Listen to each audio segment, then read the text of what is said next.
വീണ്ടും ദിവസത്തിൽ കൂടി വരുവാൻ കർത്താവ് അനുവദിച്ച കൃപയ്ക്കായിട്ട് നന്ദിയോട് സ്തോത്രം.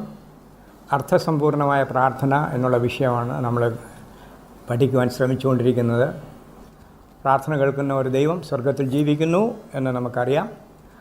നമുക്കെല്ലാം പ്രാർത്ഥനയുടെ അനുഭവമുള്ളവരാണ്, പ്രാർത്ഥിക്കുന്നവരാണ്. എന്നാൽ ദൈവം ഉദ്ദേശിക്കുന്ന രീതിയിൽ നമ്മുടെ പ്രാർത്ഥനാ ജീവിതം ആയിട്ടുണ്ടോ എന്നുള്ള ഒരു വിശകലനമാണ് നമ്മൾ ഈ പാഠങ്ങളിൽ നിന്ന് ശ്രമിക്കുന്നത്. നാമൊക്കെ ദൈവം ഉദ്ദേശിക്കുന്ന രീതിയിൽ പ്രാർത്ഥിക്കുകയാണെങ്കിൽ നമ്മുടെ സാഹചര്യങ്ങളെല്ലാം വ്യത്യാസമാകും എന്നുള്ളതിന് യാതൊരു സംശയമില്ല. ഒരു കാര്യം ഞാൻ മനസ്സിലാക്കിയത് പറയുമ്പോൾ അല്പം ബുദ്ധിമുട്ട് തോന്നും. ദൈവം തൻ്റെ തീരുമാനങ്ങളെ നമ്മുടെ പ്രാർത്ഥനയ്ക്ക് ഉത്തരമായി മാറ്റുന്നു എന്നുള്ളത് ഞാൻ പഠിച്ച ഒരു സത്യമാണ്. നേരാണോ? വളരെ വാസ്തവമാണ്. എന്നെക്കുറിച്ച് രക്ഷിക്കപ്പെടുന്നതിന് മുമ്പ് എന്നെക്കുറിച്ചുള്ള ദൈവത്തിൻ്റെ തീരുമാനം എന്താ? നിത്യശിക്ഷാവിധി. ഞാൻ ഒരു ലഘു പ്രാർത്ഥന പ്രാർത്ഥിച്ചപ്പോഴത്തേക്ക് ദൈവം തൻ്റെ തീരുമാനം മാറ്റി, എന്നെ അവൻ്റെ പുത്രനായിട്ട് മാറ്റി, പൈതലായിട്ട് മാറ്റി.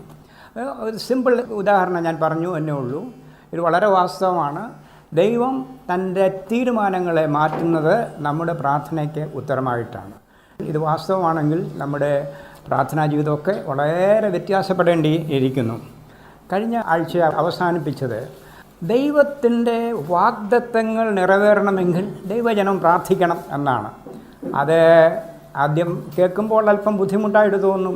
ഇതെന്താ, ദൈവത്തിൻ്റെ വാഗ്ദത്തം നിറവേറണമെങ്കിൽ ദൈവജനം പ്രാർത്ഥിക്കണമോ എന്നൊരു ചിന്ത വന്നേക്കാം.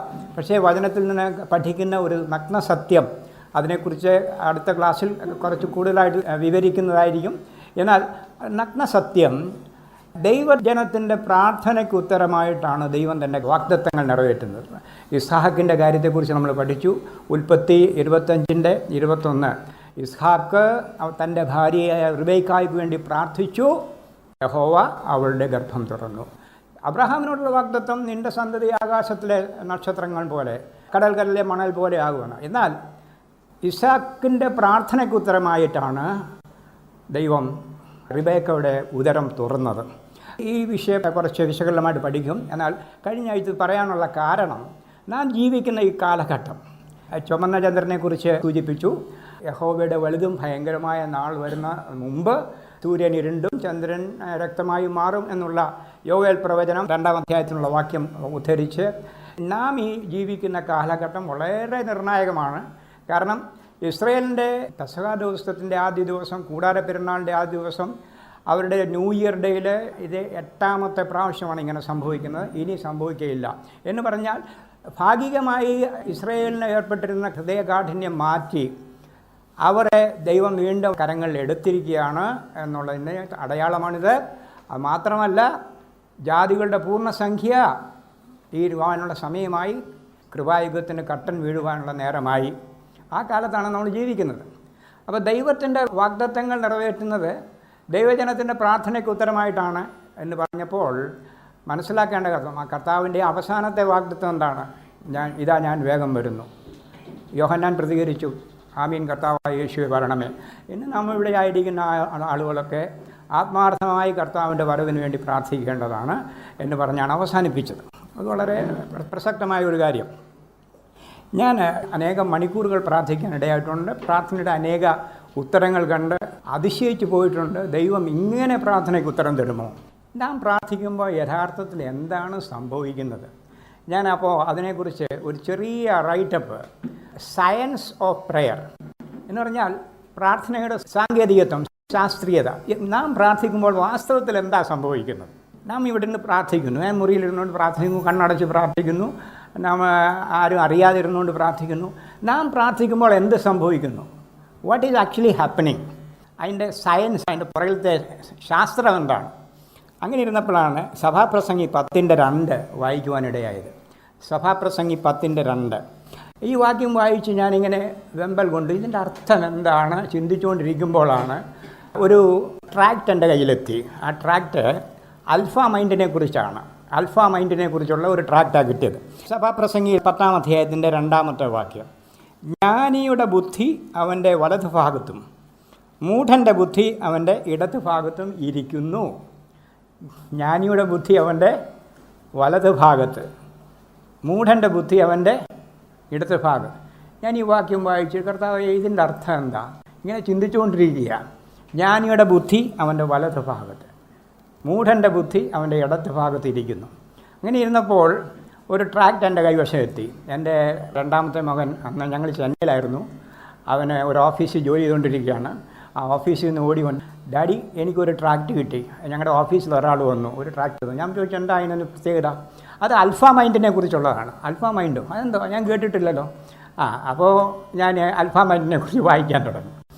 വായിച്ചപ്പോൾ നമുക്കെല്ലാവർക്കും അറിയാവുന്ന സത്യമാണ്, അത് എഴുതി വച്ചിരിക്കുന്ന കാര്യം.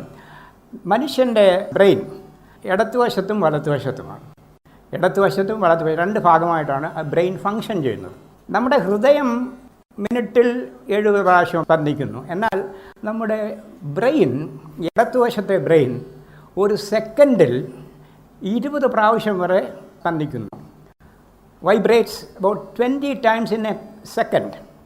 നമ്മൾ കണ്ണ് തുറന്നിരിക്കുമ്പോൾ ഈ ഇടത്തുവശത്തെ ബ്രെയിൻ പ്രൊഡ്യൂസ് ചെയ്യുന്ന ഇലക്ട്രോണിക് പൾസസ് ആണ്. അതുകൊണ്ടാണ് നമ്മുടെ കണ്ണ് വർക്ക് ചെയ്യുന്നത്, നമ്മുടെ കണ്ണ് ക്യാമറ വർക്ക് ചെയ്യുന്നത്. എൻ്റെ കൈ അവിടെ അനങ്ങുന്നു, ഞാൻ ക്രിയകളൊക്കെ ചെയ്യുന്നു. ഇവിടെ ബ്രെയിനിൽ പ്രൊഡ്യൂസ് ചെയ്യുന്ന ഇലക്ട്രോണിക് പൾസസ് ആണ്. അത് സയൻസ് പഠിക്കുന്നവർക്കൊക്കെ അറിയാം, ഇത് ഇലക്ട്രോണിക് പൾസസ് ആണെന്ന്. അപ്പോൾ ഈ ഇലക്ട്രോണിക് പൾസസ് നമ്മുടെ കണ്ണ് തുറന്നിരിക്കുമ്പോൾ നമ്മുടെ ഇടത്തുവശത്തെ ബ്രെയിനാണ് വർക്ക് ചെയ്യുന്നത്. അവിടെ 20 ടൈംസ് പെർ സെക്കൻഡ് ഇങ്ങനെ വൈബ്രേറ്റ് ചെയ്തുകൊണ്ടിരിക്കുകയാണ്. ഇലക്ട്രോണിക് പൾസസ് ഉണ്ടാകുന്നു. ആ ഇലക്ട്രോണിക് പൾസസ് ഉപയോഗിച്ചാണ് നമ്മുടെ അതെ ലെഫ്റ്റ് സൈഡിലെ ബ്രെയിൻ ആക്ടിവിറ്റി ഓറിയൻറ്റഡ് ആണ്.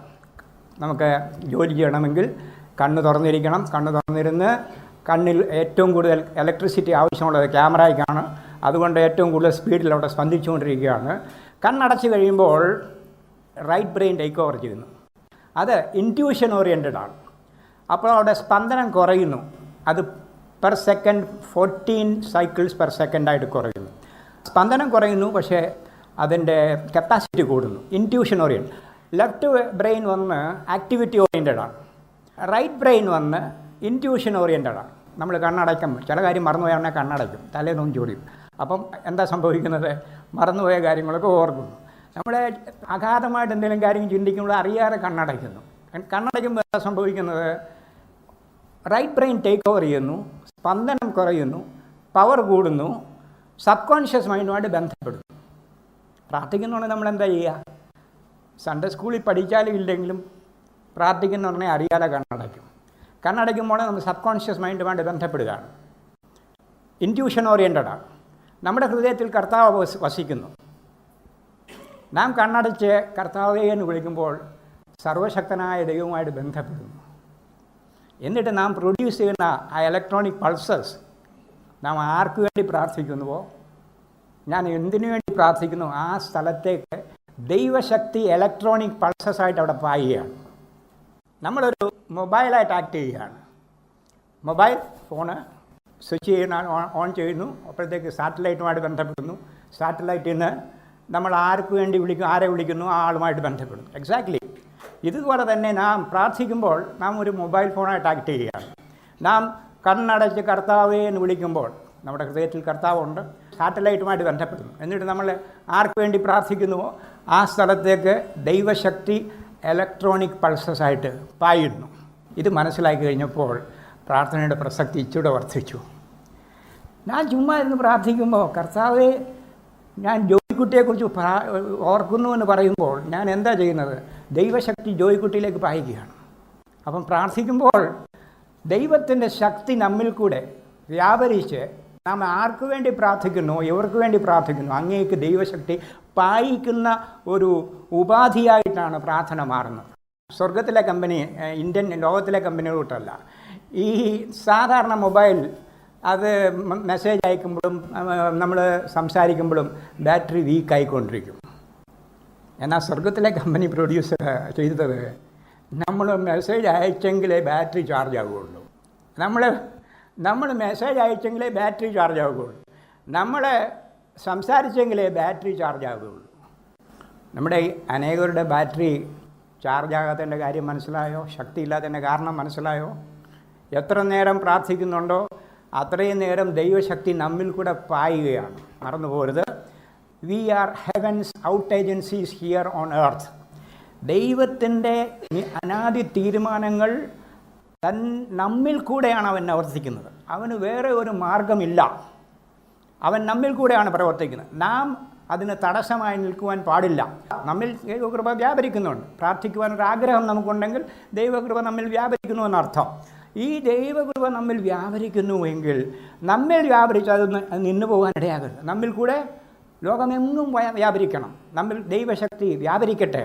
ഗലീലാക്കടലിനെക്കുറിച്ചും ഡെഡ് സീയെക്കുറിച്ചും നമുക്ക് എല്ലാവർക്കും അറിയാം. ഒരേ വെള്ളമാണ്, യോർദാനിലെ വെള്ളമാണ്.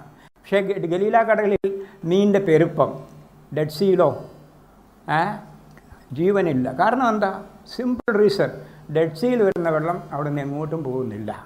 നമ്മിൽ വ്യാപരിക്കുന്ന ദൈവകൃപ നമ്മളിന്ന് ഡെഡ് സീ ആയിട്ട് മാറുവാൻ പാടില്ല, ഗലീല കടലായിട്ട് മാറണം.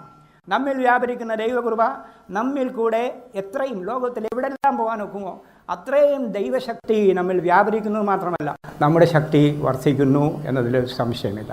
സഹോദരന്മാരെ, നമ്മൾ പ്രാർത്ഥിക്കുമ്പോൾ ദൈവശക്തി നമ്മിൽ കൂടെ പായിക്കുവാൻ നമ്മൾ അനുവദിക്കുക. നമ്മൾ പ്രാർത്ഥിക്കാതിരിക്കുമ്പോൾ ദൈവശക്തിയെ തടഞ്ഞു വയ്ക്കുക. ഒരിക്കലും അത് പാടില്ല. ഞാൻ പലപ്പോഴും പറയാറുള്ളത്, ദൈവത്തിന് ഈ 3 അക്ഷരങ്ങളെ പേടിയില്ല. ABC, DJP അങ്ങനെയുള്ള 3 അക്ഷരങ്ങളൊന്നും ദൈവത്തിന് പേടിയില്ല. ദൈവത്തിന് എന്താ പേടിയെന്നറിയാമോ? പ്രാർത്ഥിക്കാത്ത ദൈവജനം. നമ്മിൽ വ്യാപരിക്കുന്ന ദൈവകൃപ നമ്മിൽ കൂടെ ലോകമെങ്ങും വ്യാപരിക്കണമെന്ന് ദൈവം ആഗ്രഹിക്കുന്നു. അത് നമ്മൾ തടസ്സമായി നാം നിൽക്കുവാൻ പാടില്ല. പിശാച് നമ്മളെ കൊണ്ട് ഒരു കാര്യം ജയിക്കും, എങ്ങനെയെങ്കിലും പ്രാർത്ഥിക്കാതിരിക്കുവാൻ നമ്മെ തടയും. അവൻ ജയിച്ചു കഴിഞ്ഞു. പക്ഷേ നാം മുട്ടിന്മേൽ നിന്ന് കഴിയുമ്പോൾ അവൻ പരാജയം സമ്മതിച്ചേ മതിയാവും. കാരണം ദൈവശക്തി നമ്മിൽ കൂടെ വ്യാപരിക്കുന്നു. ഞാനൊരു പൊട്ടച്ചോദ്യം ചോദിക്കാൻ പോവാം. ഒരു പൊട്ടച്ചോദ്യമാണ്. 1 ഇഞ്ച് പൈപ്പിൽ കൂടെ വെള്ളം പായിക്കുന്നു. 1 ഇഞ്ച് പൈപ്പിൽ കൂടെ വെള്ളം പായിക്കുമ്പോൾ ആ അറ്റം അങ്ങേ അറ്റത്തെ എത്ര ഇഞ്ച് വെള്ളം എത്തും? എന്തോ പൊട്ടച്ചോദ്യമാണ് ചോദിക്കുന്നത്. 1 ഇഞ്ച് വെള്ളത്തിൽ കൂടെ പായിച്ചാൽ അങ്ങേ അറ്റത്ത് 1 ഇഞ്ച് വെള്ളം എത്തും. ശരി. 2 ഇഞ്ച് പൈപ്പിൽ കൂടെ പായിച്ചാലോ? 2 ഇഞ്ച് പൈപ്പ് കൂടെ പായിച്ചാലോ? ചിലരൊക്കെ പറയുന്നത് കേട്ടിട്ടുണ്ട്, 2 ഇഞ്ച് പൈപ്പ് കൂടെ പായിച്ചാൽ 2 ഇഞ്ച് എത്തും. അതിനെന്താ? തെറ്റിപ്പോയി. 2 ഇഞ്ച് പൈപ്പ് കൂടെ പായിക്കുകയാണെങ്കിൽ 2 ഇഞ്ചായിട്ട് വ്യാസം 2:2, 4 ഇഞ്ച് വെള്ളമാണ് അവിടെ എത്തുന്നത്. ഒരു 10 ഇഞ്ച് പൈപ്പിൽ കൂടെ പായിച്ചാലോ? 10x10, 100 ഇഞ്ച് പൈപ്പിൽ കൂടെ പായുന്ന വെള്ളമാണ് അവിടെ എത്തുക. ഞാൻ എന്തിനാണ് ഇത് പറഞ്ഞതെന്നറിയാം? ഞാൻ തനിയെ പ്രാർത്ഥിച്ച് ഒത്തിരി അനുഭവങ്ങളുണ്ട്. ഒത്തിരി അനുഭവങ്ങൾ, വിശ്വസിക്കാൻ വയ്യാത്ത അനുഭവങ്ങൾ.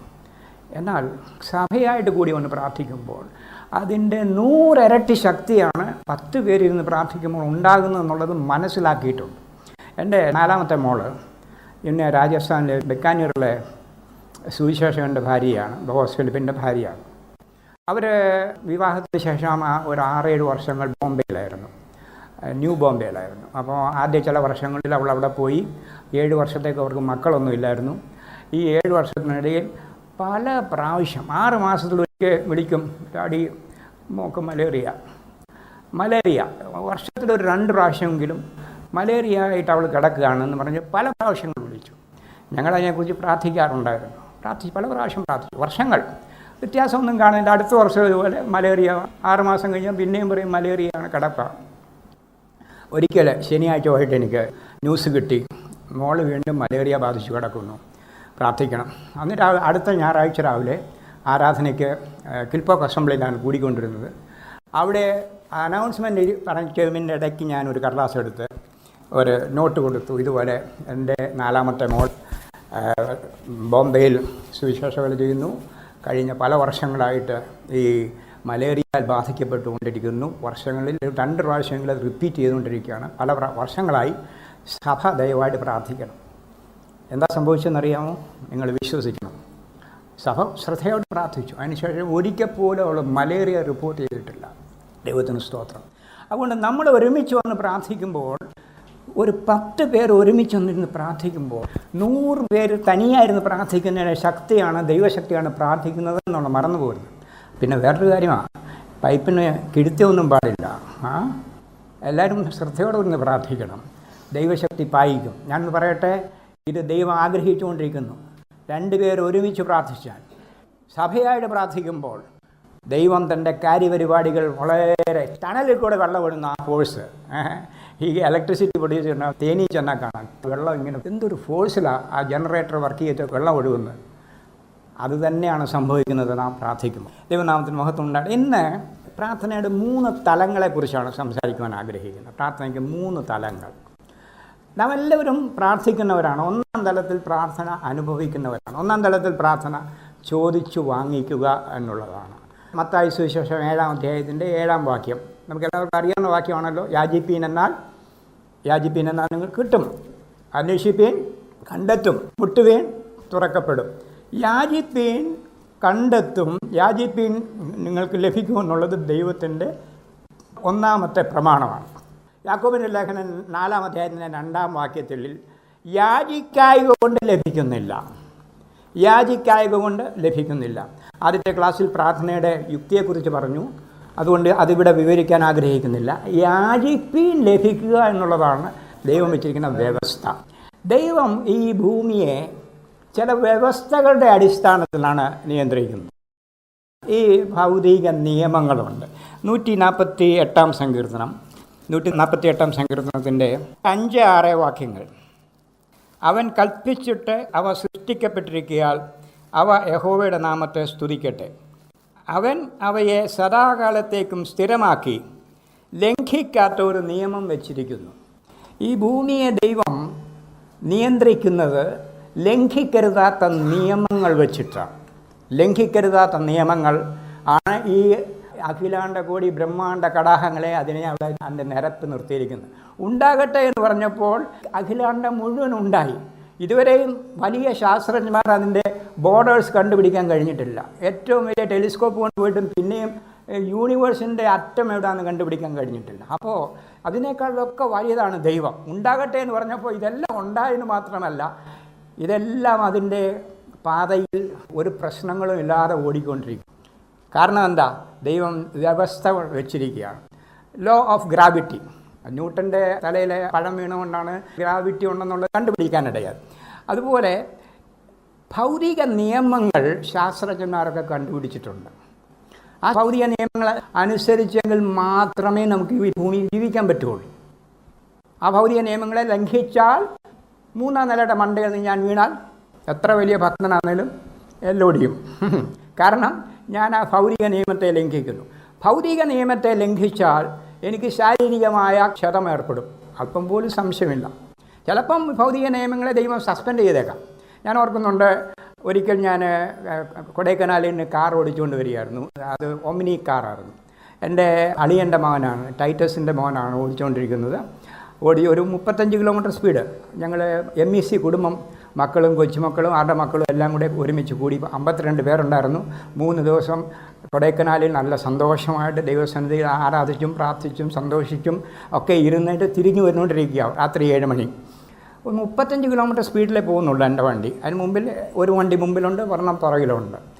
അപ്പോൾ എന്ത് സംഭവിക്കുന്നു? ഒരു 90 ഡിഗ്രി ടേൺ, ഇറക്കമാണ്, ഒരു 90 ഡിഗ്രി ടേൺ.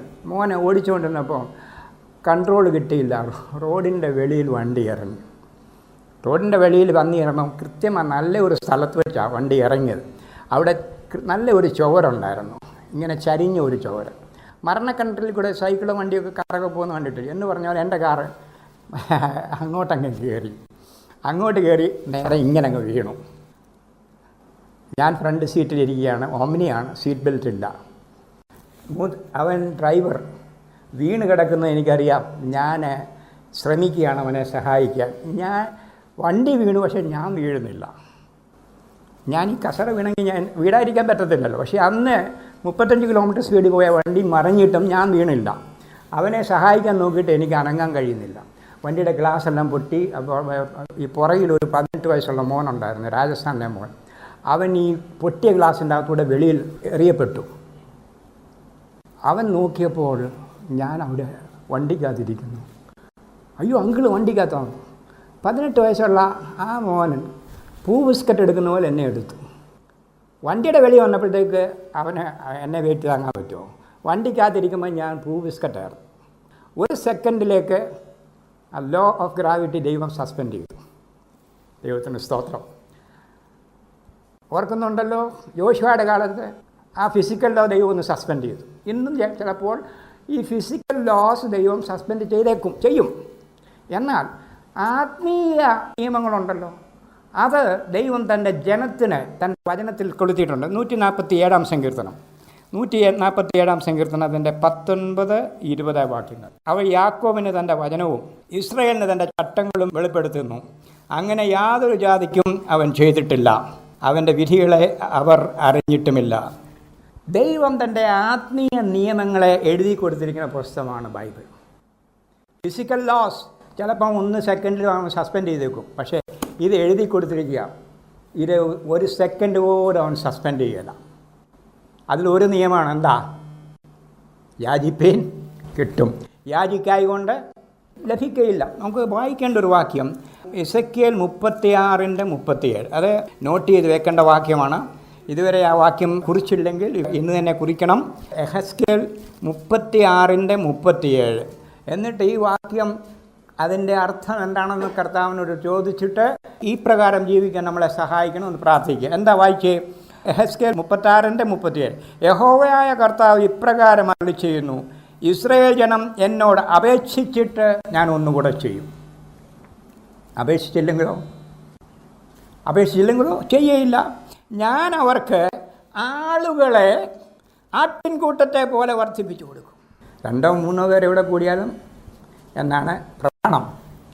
പക്ഷേ കർത്താവ് ഇവിടെ പറഞ്ഞേക്കുന്നത് എന്തുവാ? ഞാൻ അവരെ ആളുകളെ ആട്ടിൻകൂട്ടത്തെ പോലെ വർദ്ധിച്ചു. 2-3 പേർ കൂടിയിരുന്ന് ആരാധിക്കണമെന്നുള്ളത് ദൈവത്തിൻ്റെ ഹിതമല്ല. പൂർണ്ണമായിട്ട് അങ്ങനെയല്ല. സകലരും രക്ഷിക്കപ്പെടണമെന്നാണ് ദൈവം ആഗ്രഹിക്കുന്നത്. അതാണ് അവൻ്റെ ഹിതം. എന്തുകൊണ്ടാണ് അത് സംഭവിക്കാത്തത്? യാചിക്കായ കൊണ്ട് ലഭിക്കുന്നില്ല. എന്തുകൊണ്ട് സംഭവിക്കുന്നു? യാചിക്കായ കൊണ്ട് ലഭിക്കുന്നില്ല. അപ്പോൾ ആദ്യത്തെ നിയമം യാചിപ്പീൻ കണ്ടെത്തും. ഇത് ലംഘിക്കുവാൻ പാടില്ലാത്ത ഒരു നിയമമാണ്. നമ്മുടെ ദൈവം സർവശക്തനാണ്. എന്നെ കഴിഞ്ഞ ആഴ്ച പറഞ്ഞു, അവൻ ആഗ്രഹിക്കുന്നതൊക്കെ അവൻ ചെയ്യും. പക്ഷേ അവൻ ചെയ്യാൻ വയ്യാത്ത ഒരു കാര്യമുണ്ട്. എന്താ? അവന് ഫോഷ്ക്ക് പറയാൻ കഴിയുകയില്ല, തന്നെത്താൻ ത്യജിക്കുവാൻ അവൻ കഴിയുകയില്ല. അവൻ്റെ നിയമത്തെ ഒരിക്കലും അവൻ മാറ്റിമറിക്കുകയില്ല. അവൻ പറഞ്ഞു, അതങ്ങനെ തന്നെ.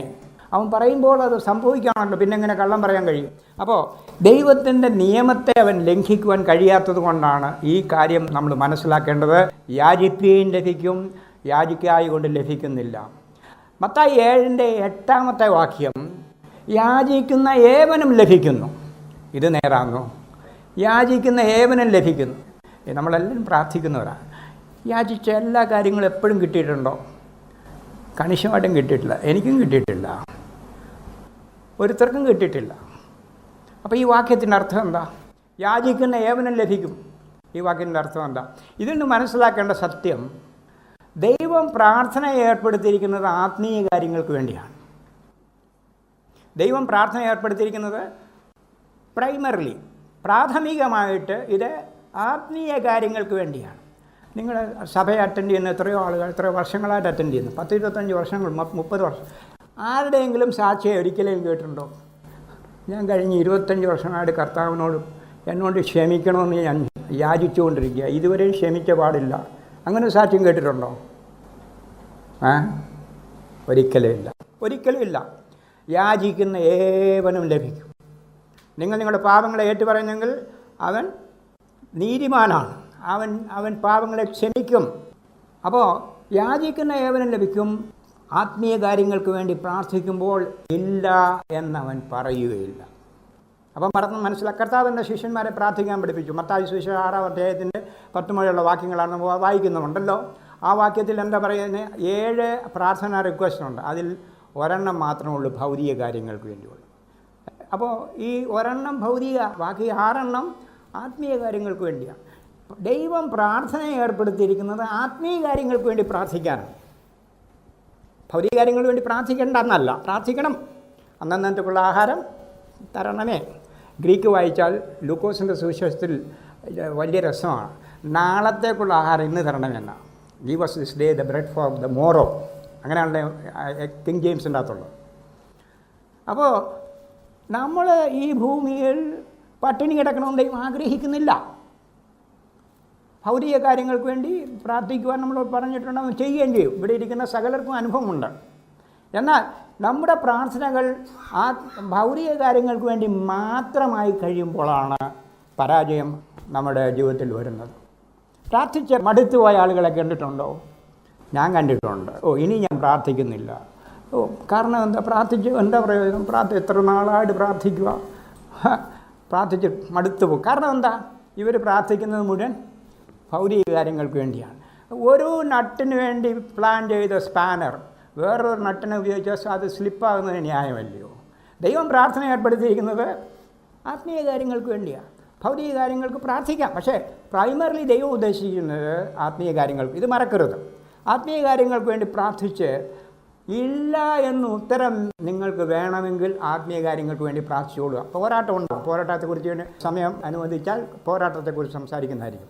ഓക്കെ, ഇപ്പോൾ ഒന്നാമത്തെ പടിയിൽ പ്രാർത്ഥന ചോദിച്ചു വാങ്ങിക്കുക എന്നുള്ളതാണ്. യാചിക്കുന്ന ഏവർക്കും ലഭിക്കുന്നു, സകലർക്കും സൗജന്യമായി രക്ഷ ദാനം ചെയ്തിരിക്കുകയാണ്. നമ്മുടെ സർക്കാർ നല്ല സർക്കാരാണ് കേട്ടോ. അരി ഫ്രീ ആയിട്ടിടുന്നുണ്ട്, പക്ഷേ അപേക്ഷിക്കാതെ കിട്ടുമോ? അതും എവിടെയെങ്കിലും പോയി അപേക്ഷിച്ചാൽ പറ്റുകയല്ല. ഞാനിപ്പോൾ റേഷൻ കാർഡിന് അപേക്ഷിച്ചിരിക്കുക. താലൂക്ക് സപ്ലൈ ഓഫീസിൽ പോകണം. ക്രിസ്തുവിൽ കൂടെ മാത്രം സൗജന്യ രക്ഷ ദൈവം ഓഫർ ചെയ്തിരിക്കുകയാണ്. ക്രിസ്തുവിൽ കൂടെ സൗജന്യ രക്ഷ ആരും അപേക്ഷിച്ചാലും ഉടനെ കിട്ടും. അതിന് യാതൊരു നീക്കുപോക്കുമില്ല. ആദ്യം പ്രാപിക്കേണ്ടത് പാപക്ഷമയാണ്. ആദ്യം പ്രാപിക്കേണ്ടത് പുത്രത്വമാണ്. അതിനുശേഷം ബാക്കിയെല്ലാം കൂടെ കൊടുക്കപ്പെടും. അതിനുവേണ്ടി അധികം പ്രാർത്ഥിക്കേണ്ട ആവശ്യമില്ല. അനേക മണിക്കൂറുകൾ പ്രാർത്ഥിച്ചുവെന്ന് പറഞ്ഞിട്ടുണ്ട്. എൻ്റെ ഭൗതിക കാര്യങ്ങൾക്ക് വേണ്ടി പ്രാർത്ഥിക്കുമ്പോൾ ഒരിക്കൽ പോലും കണ്ണുനീര് വന്നിട്ടില്ല. ഭൗതിക ആവശ്യങ്ങൾക്ക് വേണ്ടി പ്രാർത്ഥിച്ചിട്ടില്ല. കഴിഞ്ഞ ആഴ്ച പറഞ്ഞെന്ന് ഓർക്കുന്നു. കാറിന് വേണ്ടി മനസ്സിൽ ചിന്തിച്ചതേ ഉള്ളൂ. 24 മണിക്കൂർ ആകുന്നതിന് ഒരാൾ വിളിച്ചു ചോദിക്കുന്നു, കാറിന് വേണ്ടി പ്രാർത്ഥിക്കുന്നുണ്ടോ? ഭൗതിക കാര്യങ്ങൾക്ക് വേണ്ടി. എന്നാൽ ആത്മീയ കാര്യങ്ങൾക്ക് വേണ്ടി പ്രാർത്ഥിക്കുമ്പോൾ ദൈവസന്നിധിയിൽ ഞരങ്ങിയിട്ടുണ്ട്, കിടന്ന് വെപ്രാളപ്പെട്ടിട്ടുണ്ട്, കട്ടിലേ കിടന്ന് ഉരുണ്ടിട്ടുണ്ട്, പോരാട്ടം അനുഭവിച്ചിട്ടുണ്ട്. സഹോദരന്മാരെ, നമുക്ക് ദൈവം ഈ ഏർപ്പെടുത്തിയിരിക്കുന്നത് ആത്മീയ കാര്യങ്ങൾക്ക് വേണ്ടി പ്രാർത്ഥിക്കണം എന്നുള്ളതാണ്. ഓക്കെ, ഒരു കാര്യം മറന്നു പോരുത്. സിംഹത്തിനെയും കരടിയെയും കൊന്ന ദാവീദ് എന്തെങ്കിലും പ്രസക്തിയുണ്ടോ? സിംഹത്തിനെയും കരടിയെയും കൊന്ന ദാവീദിന് എന്തെങ്കിലും പ്രസക്തിയുണ്ടോ? സിംഹത്തിനെയും കരടിയെയും കൊന്നില്ലായിരുന്നുവെങ്കിൽ ഗോലിയാത്തിനെ ഫേസ് ചെയ്യാനുള്ള ധൈര്യം കിട്ടുകയില്ലായിരുന്നു. അതുപോലെ ഭൗതിക കാര്യങ്ങൾക്ക് വേണ്ടി പ്രാർത്ഥിച്ച് ഉത്തരം ലഭിക്കുക, എൻ്റെ പ്രാർത്ഥന ദൈവം കേൾക്കും എന്നുള്ളത് ഉറപ്പാക്കുക. അതിനുശേഷം വാസ്തവത്തിൽ പ്രാർത്ഥിക്കേണ്ടത് ആത്മീയ കാര്യങ്ങൾക്ക് വേണ്ടിയാണ്. ഞാൻ ഇടയ്ക്കിടയ്ക്ക് ചെറിയ ചില കാര്യങ്ങൾക്ക് വേണ്ടി, ഭൗതികമായ കാര്യങ്ങൾക്ക് വേണ്ടി ചിലപ്പോൾ ഇടയ്ക്ക് ടെസ്റ്റ് ഡോസ് കൊടുക്കും. ദൈവം എൻ്റെ പ്രാർത്ഥന ഇപ്പോഴും കേൾക്കുന്നുണ്ടോ എന്നറിയാം. കാരണം എന്തിനാ പ്രാർത്ഥിക്കുന്നത്? ആത്മീയ കാര്യങ്ങൾക്ക് വേണ്ടിയാണ്.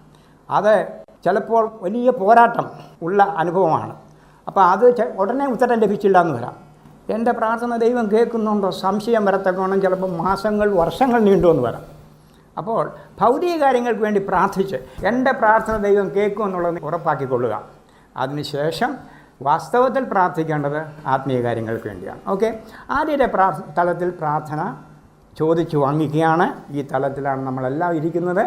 ആത്മീയ കാര്യങ്ങൾക്ക് വേണ്ടി പ്രാർത്ഥിക്കാനാണ് ദൈവം ആഗ്രഹിക്കുന്നത്. അതിനുവേണ്ടിയാണ് പ്രാർത്ഥന ഏർപ്പെടുത്തിയിരിക്കുന്നത്. എന്നാൽ ഭൗതിക കാര്യങ്ങൾക്ക് വേണ്ടി പ്രാർത്ഥിച്ച് ദൈവം നമ്മുടെ പ്രാർത്ഥന കേൾക്കുമെന്ന് ഉറപ്പ് വരുത്തി ആ ഭൗതിക കാര്യങ്ങൾക്ക് വേണ്ടി പ്രാർത്ഥിക്കുന്നത് മാത്രം നിർത്തിയിട്ട് യഥാർത്ഥത്തിൽ ഉയർന്ന തലത്തിലേക്ക് പോകാൻ ദൈവം നമുക്ക് കൃപ തരട്ടെ എന്ന് ആഗ്രഹിക്കുകയും പ്രാർത്ഥിക്കുകയും ചെയ്യുന്നു. രണ്ടാമത്തെ തലത്തിൽ പ്രാർത്ഥന ദൈവിക കൂട്ടായ്മ അനുഭവിക്കുകയാണ്. രണ്ടാമത്തെ തലത്തിൽ പ്രാർത്ഥന ദൈവിക കൂട്ടായ്മ അനുഭവിക്കുകയാണ്. ലൂക്കോസ് 6:12 യേശു കർത്താവ് രാത്രി മുഴുവൻ പ്രാർത്ഥിക്കുന്നു. ലൂക്കോസ് 6:12 രാത്രി മുഴുവൻ പ്രാർത്ഥിക്കുകയാണ്. രാത്രി മുഴുവൻ പ്രാർത്ഥിച്ചാൽ അതെന്തായിരിക്കും അത് ചോദിച്ചു വാങ്ങിച്ചത്? ഞാൻ കണക്കൊക്കെ കൂട്ടി നോക്കി. ഒരു 100 പ്രെയർ റിക്വസ്റ്റ് ഉണ്ടെന്ന് വിചാരിക്കുക. 100 പ്രെയർ റിക്വസ്റ്റ്, ഓരോ മിനിറ്റ് വീതം അല്ലെ 2 മിനിറ്റ് വീതം. 200 മിനിറ്റ് എന്ന് പറഞ്ഞാൽ എത്ര മണിക്കൂറാണ്? രാത്രി മുഴുവൻ പ്രാർത്ഥിക്കണോ? 200 പ്രെയർ റിക്വസ്റ്റ് 2 മിനിറ്റ് എടുത്താലും രാത്രി മുഴുവൻ ആവശ്യമുണ്ടോ? രാത്രി മുഴുവൻ പ്രാർത്ഥിക്കുന്നത് ചോദിച്ചു വാങ്ങിക്കുന്ന തലത്തിലുള്ള പ്രാർത്ഥന അല്ല. രണ്ടാമത്തെ തലത്തിലെ പ്രാർത്ഥന ദൈവിക കൂട്ടായ്മ അനുഭവിക്കുകയാണ്. ആ മലമേലവൻ കയറിയിട്ട് ആ അസ്തമന സൂര്യൻ്റെ മുമ്പിലിരുന്ന് ആ ദൈവത്തിൻ്റെ പ്രകൃതി സൗന്ദര്യം ആസ്വദിച്ച് ദൈവത്തിൻ്റെ സന്നിധിയിൽ സകലതും മറക്കുന്ന ഒരനുഭവം, ഉണ്ണാനും ഉറങ്ങാനും മറക്കുന്ന അനുഭവമാണ് രണ്ടാം തലത്തിലെ പ്രാർത്ഥന. ഉറങ്ങാൻ മറന്നു പോകാറുണ്ടോ? ഞാൻ ഓർക്കുന്നുണ്ട്, എൻ്റെ കൂടെ പഠിച്ച യേശയ്യാവ് എന്ന് പറയുന്ന അദ്ദേഹം ആന്ധ്രക്കാരനാണ്. ഞങ്ങൾ ഒരുമിച്ച് 7 വർഷം പഠിച്ചിട്ടുണ്ട്. 5 വർഷം പഠിക്കുകയും 2 വർഷം അധ്യാപകരായിട്ടിരിക്കുകയും ഒക്കെ ചെയ്തിട്ടുണ്ട്. വളരെ ഇൻറ്റിമേറ്റ് സുഹൃത്താണ്. ഫോക്സ് സാഹിബിൻ്റെ കൺവേർട്ടിൻ്റെ മകനാണ്. അങ്ങനെ ആ ബന്ധവുമുണ്ട്. അദ്ദേഹം ഒടുവിൽ അമേരിക്കയിൽ പോയി PhD ഒക്കെ പഠിച്ചിട്ട് തിരിച്ചു വന്ന് UVS പ്രൊഫസറായി. അത് കഴിഞ്ഞിട്ട് റിട്ടയർ ആയതിനു ശേഷം ഇവിടെ സയാക്സിൽ വന്ന പ്രൊഫസറായി. ഇടയ്ക്ക് വീട്ടിൽ വരുന്നവരെ എന്നെ കാണാൻ വരും. എന്നെ കാണാൻ ഒരിക്കൽ കോയമ്പത്തൂർ വന്നു. രാത്രി 10:30 വന്നത്. മോനെ എന്നാ വിളിക്കും. മോനെ രാവിലെ 4:30 എനിക്ക് ട്രെയിന്. ഞങ്ങൾ വർത്താനമൊക്കെ പറഞ്ഞ് രാത്രി കുറച്ച് നേരം കഴിഞ്ഞ് വായിച്ചു നോക്കിയപ്പോൾ മണി 3:30 ഇതെന്തൊരു കൂത്ത്. രാത്രി 10:30 ഞങ്ങൾ വർത്താനം പറയാൻ തുടങ്ങിയതാണ്. ഞങ്ങൾ ഉറങ്ങാൻ മറന്നുപോയി. ഇത് സംഭവിക്കാറുണ്ടോ? എൻ്റെ ജീവിതത്തിൽ സംഭവിച്ചിട്ടുണ്ട്. നമ്മുടെയൊക്കെ ജീവിതത്തിൽ സംഭവിക്കാറുണ്ട് അല്ലേ? കൂട്ടുകാരുടെ സാന്നിധ്യത്തിൽ ഉറങ്ങാൻ മറക്കുക, ഉണ്ണാൻ മറക്കുക, വർത്തമാനം പറഞ്ഞ് അടുത്ത ദിവസം രാവിലെ ചോദിച്ചു, ഞങ്ങളെന്തോ രാത്രി മുഴുവൻ സംസാരിച്ച്. വീട്ടുകാരത്തിൽ ചോദിച്ചു, ഞങ്ങളെന്താ ഫിലോസഫി വല്ലതും പറഞ്ഞോ? ഞങ്ങളെന്താ തിയോളജി വല്ലതും പറഞ്ഞു? കൂട്ടുകാരൻ്റെ സാന്നിധ്യത്തിൽ എല്ലാം മറക്കുന്ന ഒരനുഭവം. 2ാം തലത്തിൽ പ്രാർത്ഥന അതാണ്. ദൈവസന്നിധിയിൽ ചെന്നിരുന്ന് സകലത്തെ മറക്കുന്നവരാണ്. ഉണ്ണാനും ഉറങ്ങാനും മറക്കുന്ന ഒരനുഭവം. അത് നിങ്ങൾക്ക് ഇതുവരെ അനുഭവം ഇല്ലെങ്കിൽ 2ാം തലത്തിൽ പ്രാർത്ഥനയിൽ എത്തിയിട്ടില്ല എന്നർത്ഥം. 2ാം തലത്തിൽ സകലരും എത്തണം. എങ്കിൽ മാത്രമേ 3ാം തലത്തിലാണ് എല്ലാവരും കാണപ്പെടേണ്ടതെന്ന് നമുക്ക് വചനത്തിന് മനസ്സിലാക്കാൻ കഴിയും. 2ാം തലത്തിൽ പ്രാർത്ഥന അനുഭവിക്കാത്തവർക്ക് 3ാം തലത്തിൽ എത്തുവാൻ കഴിയുകയില്ല. 2ാം തലത്തിൽ പ്രാർത്ഥന ദൈവസന്നിധിയിൽ എത്തി ഉണ്ണാനും ഉറങ്ങാനും മറക്കുന്ന ഒരനുഭവം. സകലതും മറന്ന് ദൈവത്തിൻ്റെ സന്നിധിയിൽ അവൻ്റെ മുഖപ്രകാശത്തിൽ അവനെ ആസ്വദിച്ച് അവനെ സ്തുതിച്ച് അവൻ്റെ വചനം കൊണ്ട് നിറഞ്ഞ് അവൻ്റെ ശക്തിയാൽ നിറയുന്ന ഒരനുഭവം. ഇതാണ് 2ാം തലത്തിൽ പ്രാർത്ഥന. മണിക്കൂറുകൾ എങ്ങനെയാണ് പോകുന്ന അറിയുന്നില്ല. വാച്ചൊന്നും പ്രശ്നമല്ല, വെള്ളം കുടിയാൻ പ്രശ്നമല്ല, ഒന്നും അറിയത്തില്ല, ക്ഷീണം അറിയത്തില്ല. പല രാത്രികൾ പ്രാർത്ഥിച്ചിട്ടുണ്ട്. അടുത്ത ദിവസം കിടന്നുറങ്ങത്തില്ല, ഉറങ്ങേണ്ട ആവശ്യമില്ല. കാരണം ഈ ആത്മീയ ശക്തി കൊണ്ട് നിറഞ്ഞു കഴിയുമ്പം അടുത്ത ദിവസം കോട്ടുവായൊന്നും വരത്തില്ല. അതെങ്ങനെയാണെന്ന് അറിഞ്ഞുകൂടാ. അതാണ് അനുഭവമുള്ളവർക്ക് അനുഭവം. ഇത് വലിയൊരു അനുഭൂതിയാണ്. 2ാം തലത്തിലെ പ്രാർത്ഥന വലിയൊരു അനുഭൂതിയാണ്. സകല ദൈവജനവും ഈ തലത്തിൽ യേശു കർത്താവിനെ പോലെ ആകണമെന്നാണല്ലോ ദൈവം നമ്മളെ മുൻനിയമിച്ചിരിക്കുന്നത്. അങ്ങനെയാണല്ലോ, തൻ്റെ പുത്രനോട് അനുരൂപമാകും. യേശു കർത്താവ് ഈ ഭൂമിയിലായിരുന്നപ്പോൾ എങ്ങനെ ജീവിച്ചുവോ അങ്ങനെ ജീവിക്കണം എന്ന് തന്നെ കരുതിയാണ് അവൻ മക്കളാക്കിയത്. യേശു കർത്താവ് രാത്രി മുഴുവൻ പ്രാർത്ഥിച്ചു. അത് എല്ലാ ദിവസവും പ്രാർത്ഥിച്ചെന്ന് പറയുന്നില്ല, ചില സന്ദർഭങ്ങളിൽ. അങ്ങനെയെങ്കിൽ നാമും ദൈവസന്നിധിയിൽ രാത്രി മുഴുവൻ അല്ല, രാത്രി തേടിയാണെങ്കിൽ പകൽ മുഴുവൻ ദൈവസന്നിധിയിൽ ഇരുന്ന് അവൻ്റെ മുഖപ്രകാശത്തിൽ സകലതും മറന്ന് അവനെ ആസ്വദിച്ച് അവനെ സ്തുതിച്ച് ആ ഒരു അനുഭൂതിയിലേക്ക് ഉയരുവാൻ ദൈവം നമുക്ക് കൃപ തരണം. ഈ സമയത്ത് 2 കാര്യങ്ങൾ നടക്കും. ഒന്ന്, ദൈവഹിതം നമുക്ക് മനസ്സിലാകും. പലപ്പോഴും നമ്മുടെ പ്രാർത്ഥന കർത്താവ് ഇത് അവിടുത്തെ ഹിതമാണെങ്കിൽ അങ്ങനെയല്ലേ പ്രാർത്ഥിക്കാറുള്ളത്. കാരണം എന്താ ദൈവമെന്നൊന്ന് അറിഞ്ഞുകൂടാ. എന്ത് സംഭവിച്ചാലും അത് ദൈവഹിതമാണെന്ന് അങ്ങ് കരുതും. ഓക്കെ, ദാവീദ് പ്രാർത്ഥിക്കുന്നു, ധൈര്യമായി പ്രാർത്ഥിക്കുന്നു. 2 ശമൂവേൽ 7-ാം അധ്യായത്തിലാണ്. ഈ പ്രാർത്ഥന പ്രാർത്ഥിക്കുവാൻ അടിയന് ധൈര്യം ലഭിച്ചു. കാരണം എന്താ? അടിയനെ ഈ കാര്യം വെളിപ്പെടുത്തിയത് കൊണ്ട്.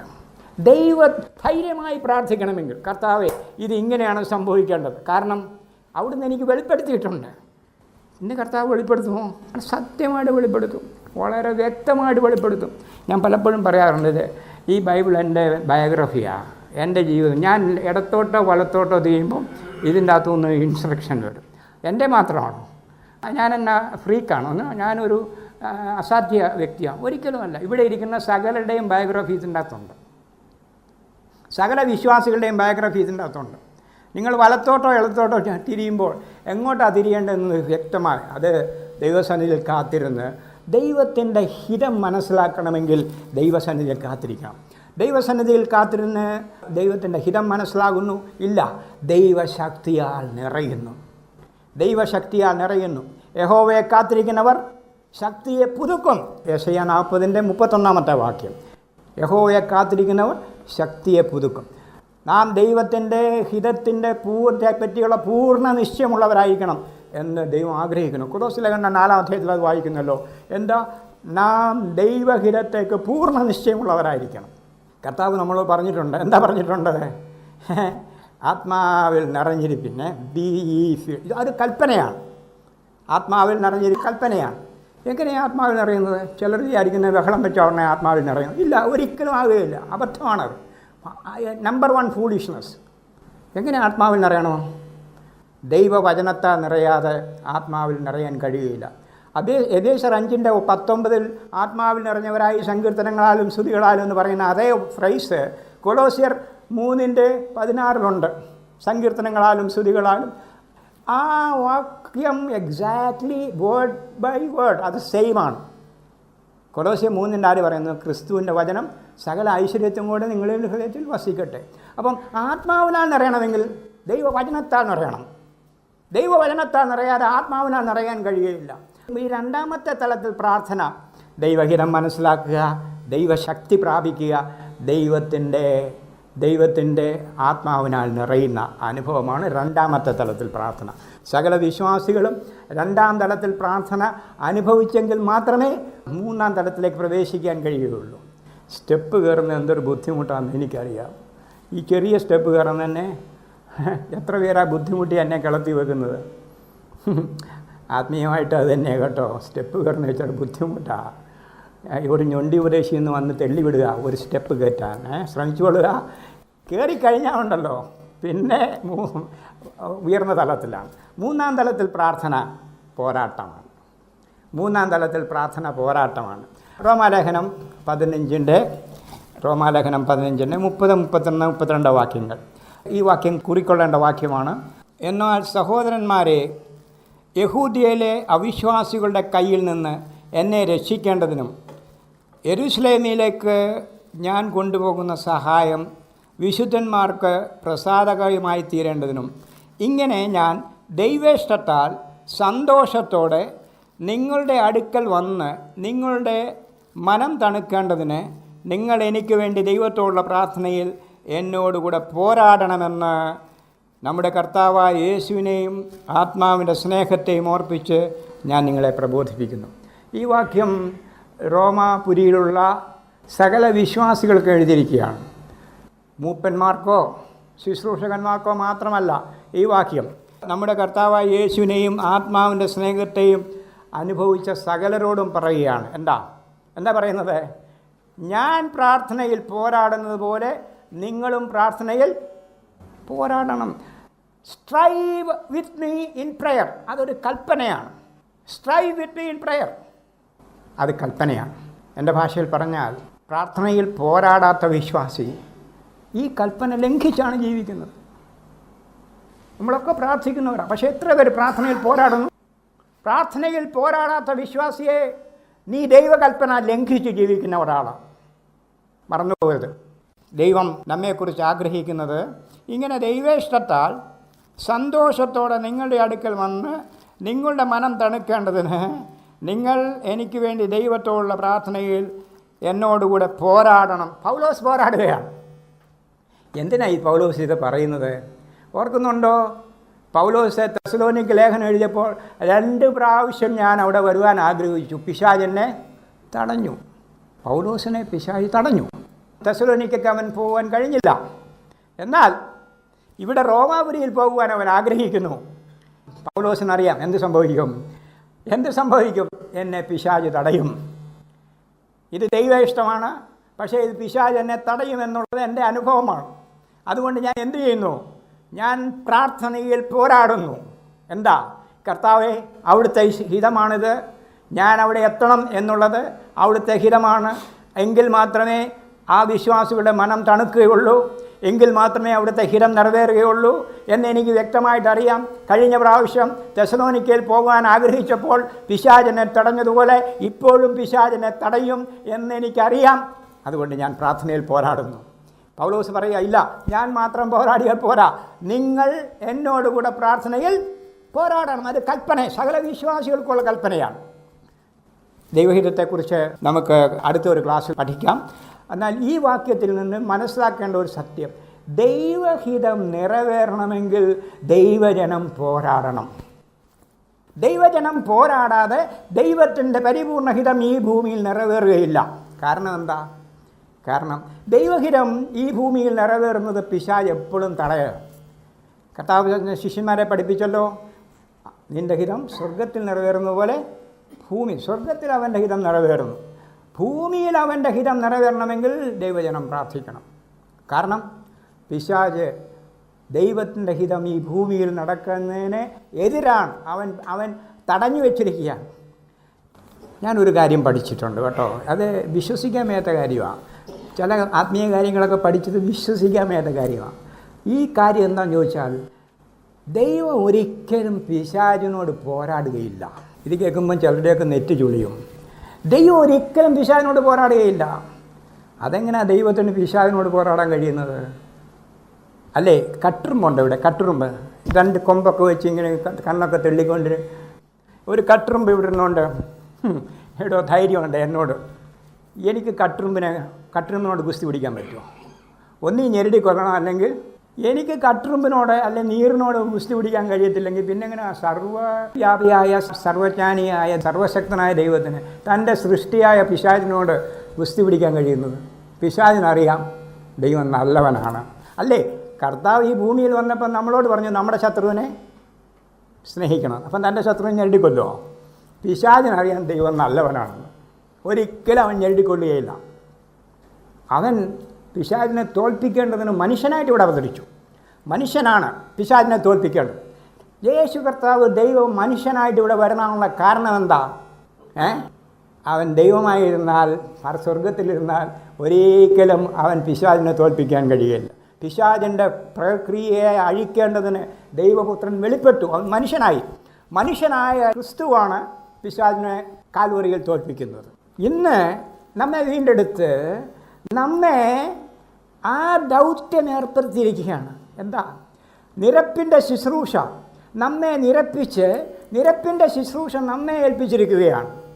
ഇന്ന് പിശാചിനോട് പോരാടേണ്ടത് ആരാ? നമ്മാണ്. എഫേസ്യലേഖനം 6-ാം അധ്യായത്തിൻ്റെ 10-11 വാക്യങ്ങൾ. ഒടുവിൽ സഹോദരന്മാരെ, ആത്യന്തിക ലക്ഷ്യം സർവ്വലോക സഭയെക്കുറിച്ച് എഴുതിയിരിക്കുന്ന ലേഖനമാണല്ലോ എഫേസ്യലേഖനം. അതിൻ്റെ 6-ാം അധ്യായത്തിൻ്റെ 10-ാം വാക്യത്തിൽ പറഞ്ഞു, ഒടുവിൽ സഹോദരന്മാരെ, കർത്താവിലും അവൻ്റെ അമിത ബലത്തിലും ശക്തിപ്പെടും. കാരണം എന്താ? പിശാചിനോട്, തന്ത്രങ്ങളോട് എതിർത്ത് നിൽക്കേണ്ടത്. പിശാചിനോട് എതിർത്ത് നിൽക്കാൻ വേണ്ടിയാണ് ദൈവജനത്തെ ഇവിടെ ഈ ഭൂമിയിൽ ശേഷിപ്പിച്ചിരിക്കുന്നത്. നമ്മളെ സ്വർഗത്തിൽ കൊണ്ടുപോകാൻ വേണ്ടി മാത്രമല്ല, നമ്മളെ ഇവിടെ ഏൽപ്പിച്ചിരിക്കുന്നത് ദൈവജനം പിശാചിനോട് എതിർത്ത് നിൽക്കണം എന്നുള്ളത് ദൈവത്തിൻ്റെ ആഗ്രഹമാണ്, കൽപ്പനയാണ്. പിശാചിനോട് എതിർത്ത് നിൽപ്പീൻ. പത്രോസിൻ്റെ ലേഖനത്തിലുണ്ട്, യാക്കോബിൻ്റെ ലേഖനത്തിലുണ്ട്, പിശാചിനോട് എതിർത്ത് നിൽപ്പീൻ. അതിനുവേണ്ടിയാണ് നമ്മെ ഇവിടെ ആക്കിയിരിക്കുന്നത്. ഓർക്കുന്നുണ്ടല്ലോ പ്രാർത്ഥനയിലെ പോരാട്ടം. ദാനിയേൽ 10-ാം അധ്യായം 12-13 വാക്യങ്ങൾ. 12-ാം വാക്യം ഇങ്ങനെ പറയുന്നു, ദാനിയേലേ, നീ ശ്രദ്ധ വെച്ച ആദ്യ ദിവസം തന്നെ ഞാൻ വന്നു, പക്ഷേ പാർശ്വരാജാവിൻ്റെ പ്രഭു എന്നെ തടഞ്ഞു. ഇന്ന് ദൈവഹിതത്തിൽ ജീവിക്കുന്ന, ദൈവഹിതത്തിൽ പ്രാർത്ഥിക്കുന്ന ഒരു വ്യക്തിയുടെ പ്രാർത്ഥനയ്ക്ക് ഉത്തരമായി ഉടൻ തന്നെ ദൈവം തൻ്റെ ദൂതനെ അയക്കുന്നു. ഇന്നും അങ്ങനെ തന്നെയാണ്. ഓർക്കുന്നുണ്ടല്ലോ 2 പ്രാവശ്യം ജയിൽ തുറക്കാൻ വേണ്ടി, പത്രോസിനെ ജയിലിൽ നിന്ന് വിടുവിക്കാൻ വേണ്ടി ദൂതന്മാർ വന്നത്. ഇന്നും അങ്ങനെ തന്നെ ദൈവഹിതത്തിൽ ജീവിക്കുന്ന ദൈവപൈതലിൻ്റെ പ്രാർത്ഥനയ്ക്ക് ഉത്തരമായി ഉടനെ ദൈവം ദൂതനെ അയക്കും. എന്നാൽ പാർശ്വരാജാവിൻ്റെ പ്രഭു തടഞ്ഞു. ഇവിടെ ഇരിക്കുന്ന അനേകരുടെ പ്രാർത്ഥന പിശാച് തടഞ്ഞു വെച്ചിരിക്കുകയാണ്. നിങ്ങളുടെ ദൈവഹിതത്തിലുള്ള പ്രാർത്ഥന ഉത്തരം ദൈവം അയച്ചുവെങ്കിലും എത്തിയിട്ടില്ല.